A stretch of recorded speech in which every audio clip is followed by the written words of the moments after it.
Welcome back. You are listening to the home of forbidden romances. Prepare yourself, because tonight's story will leave you breathless.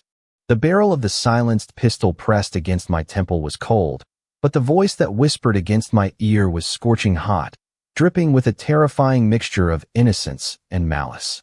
You really don't remember me, do you, Hyung? The voice murmured, the honorific sounding less like respect and more like a twisted term of endearment. I've spent 3 years learning how to stand without shaking, just so I could stand over you. I blinked the blood out of my eyes, trying to focus on the figure looming above me in the dimly lit penthouse suite. My hands were zip-tied to the arms of a velvet chair, a humiliating position for Kong Jinho, the legendary rabid dog of the Incheon underworld. I was supposed to be the predator in this city. I was the mercenary people hired when they wanted a problem to disappear into the Han River. But tonight, the extraction job had gone wrong. Horribly, suspiciously wrong. And now, kneeling before me with a gun to my head and a flush dusting his porcelain cheeks, was the target I was supposed to kidnap. He wasn't acting like a victim. He was looking at me like a starving man looks at a feast. To understand how I ended up tied to a chair by a man wearing a bespoke silk suit that cost more than my entire life's earnings, we have to rewind 3 years. The memory was hazy, filtered through the amber glow of cheap whiskey and the relentless gray rain of a neo-soul autumn. I had been younger, reckless, and high on the adrenaline of a successful turf war. I was walking across the Mapo Bridge, the wind whipping through my leather jacket, when I saw him. He was standing on the wrong side of the railing. He looked like a wet stray cat. His clothes were oversized and soaked through, clinging to a frame so slight I thought a gust of wind would finish the job for him. He was shivering, his knuckles white as he gripped the cold steel, staring down at the churning black water below. Any decent human being would have rushed over. They would have pulled him back, offered a warm coat, called the police. I was not a decent human being. I was a drunk, arrogant alpha who thought the world was a joke. I had stopped, leaning against a lamppost, and let out a sharp, wolfish whistle. The sound cut through the rain. The boy on the ledge froze. He turned his head slowly, his eyes wide, rimmed with red, filled with a despair so deep it was almost tangible. "Hey, pretty thing," I had shouted, my voice slurring slightly. "If you jump, you're gonna make a hell of a mess for the cleanup crew. Why don't you climb back over here? I'll buy you a drink.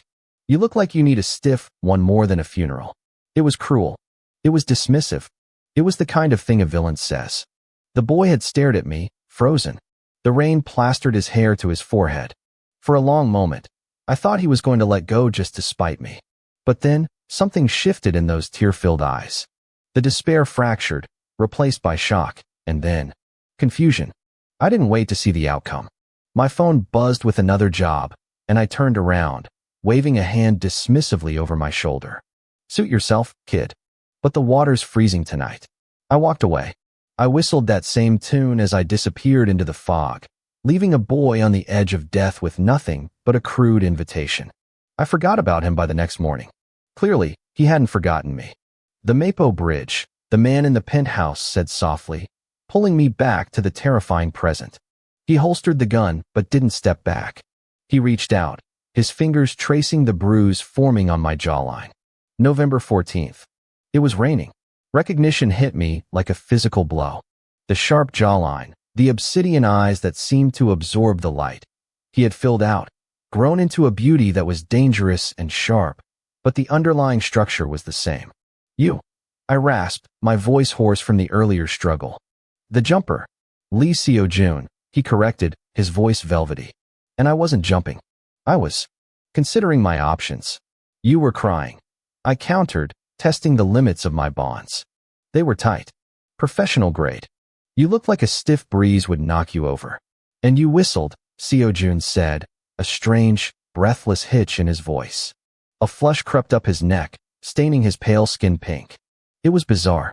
He was the one in control, the heir to the massive Il Sung Corporation, if my intel was finally catching up to reality. Yet he was blushing like a schoolboy asking for a date. "You whistled at me. You invited me for a drink." "I was drunk," I spat. "I was mocking you." "No." Seo-jun shook his head, his eyes darkening. "You saw me. Everyone else drove past. My own family threw me out like garbage because I presented as an omega with substandard pheromones. I was invisible. But you stopped. You looked. You called me pretty. He stepped closer, stepping between my spread legs, his expensive dress, shoes nudging my combat boots. The scent coming off him was overwhelming. Not the weak, sickly scent of the boy on the bridge, but a rich, intoxicating aroma of night-blooming jasmine and ozone. It was an omega's scent, but it was heavy, suffocatingly powerful. "I've been looking for you, Jinho," he whispered. "Do you know how hard it is to find a mercenary who doesn't want to be found? You hired me." I realized, the puzzle pieces slamming together. The extraction job. The ambush. It was all a setup. "I needed to bring you home," Seojun smiled. And it was the most terrifying thing I had ever seen. It was sweet, shy, and utterly unhinged. "You offered to take responsibility that night. You offered me a future. I'm here to collect. I offered you a drink." I roared, straining against the zip ties until the plastic bit into my skin. "I didn't offer to be your whatever this is." Seojun's expression hardened instantly. The shy blush remained, but his eyes turned into shards of ice. He reached into his jacket pocket and pulled out a datapad. He tapped the screen and held it up for me to see. It was a bank transfer. A massive one. Enough to buy a small island. It had been deposited into my hidden offshore account, the one nobody knew about. "I bought your debt," Seojun stated matter-of-factly. "Every gambling debt, every OU to the syndicates, every bounty on your head. I paid them all off this morning. You don't belong to the streets anymore, Jinho. You don't belong to the Viper Gang. You belong to me." "Why?" I demanded, breathless. "Why go to these lengths? You're the CEO of IL Sung now. You could have any alpha in the city. Why drag a washed-up thug into your penthouse?" This was the question that mattered. The logic didn't track. A man of his stature using such convoluted, expensive means to trap a nobody like me? It reeked of madness. Seojun lowered the pad, his gaze dropping to the floor for a second, the blush deepening. "Because," he murmured, his voice trembling slightly, revealing a crack in his armor. "Because ever since that night, every time I close my eyes, I hear that whistle. It was the only sound that drowned out the voices telling me to die. I don't want a refined alpha who wants me for my stock portfolio. I want the wolf who is arrogant enough to catcall death." He looked up, his eyes wet but fierce. "And because I need a bodyguard. One who has no loyalty to anyone but me. The board of directors is trying to kill me, Jinho. I need a dog that bites. And you have very sharp teeth." The transition from prisoner to employee of the year was rocky, to say the least. Seojun cut my bonds that night, but he made it clear that if I left, the immunity he'd bought me would vanish. I'd be dead within the hour. So I stayed. I told myself it was for survival. I told myself I was just biding my time until I could rob him blind and vanish. But living with Lee Seojun was a psychological minefield. By day, he was the ruthless CEO of IL Sung Pharmaceuticals. I watched him tear apart board members with a smile, manipulating stock prices, and crushing corporate rivals with the precision of a surgeon.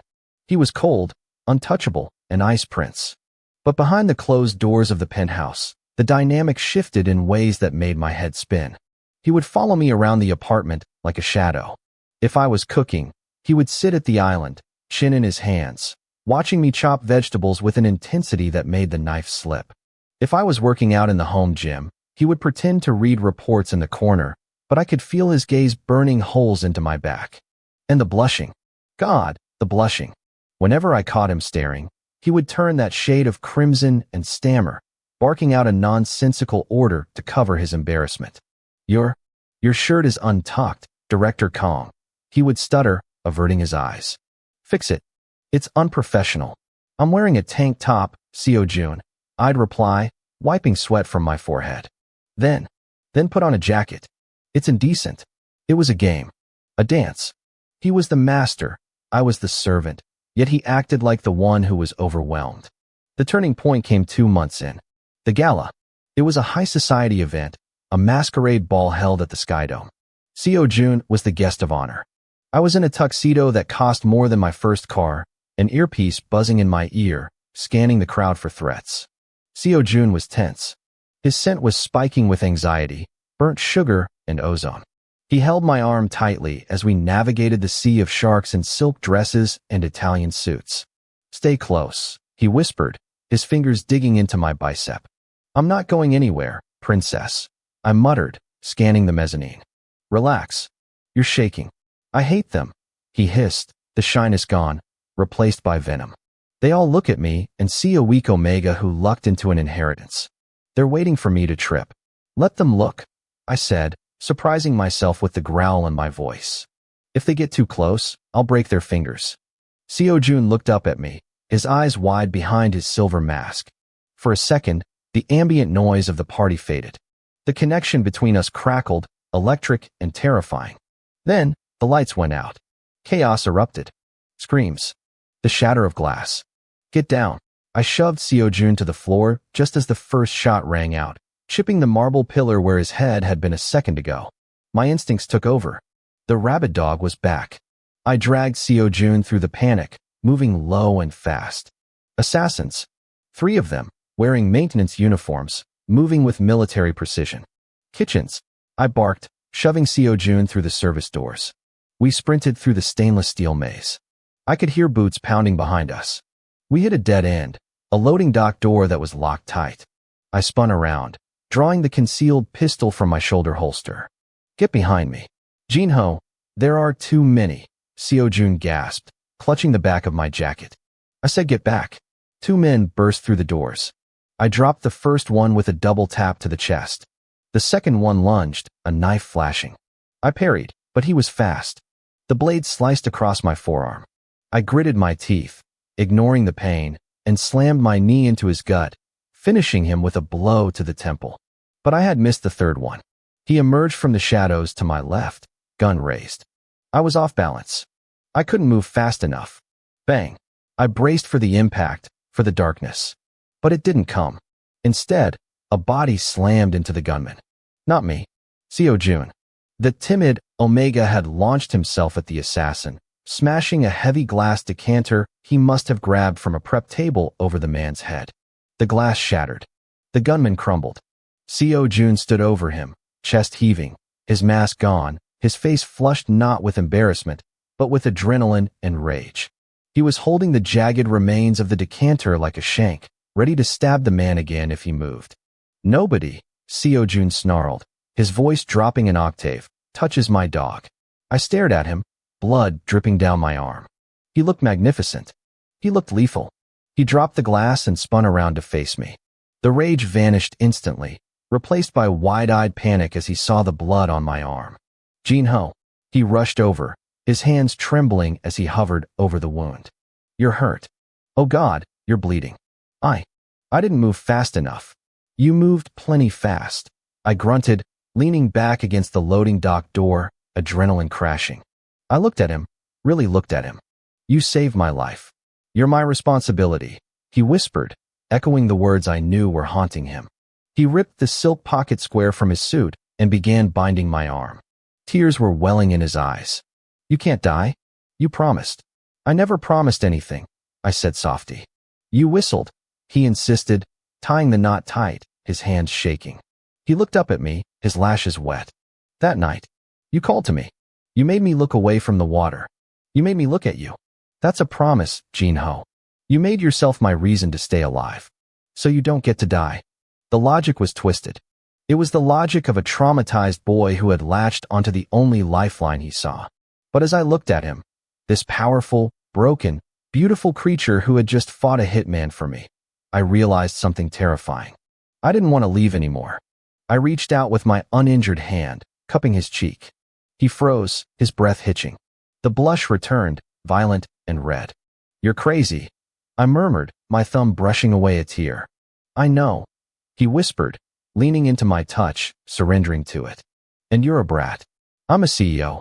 You're a brat," I corrected, leaning down until our foreheads touched. "But you're my brat." Seo Jun let out a sound that was half sob, half laugh. "Does that mean you're taking responsibility?" I looked at the unconscious hitman, then back at the man who held my debt and my leash. I realized the leash wasn't in his hand anymore.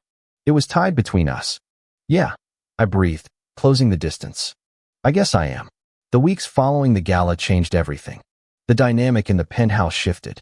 The board members who ordered the hit were systematically dismantled, ruined, arrested, or exiled.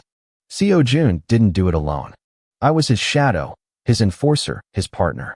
We weren't just alpha and omega, or master and servant. We were accomplices.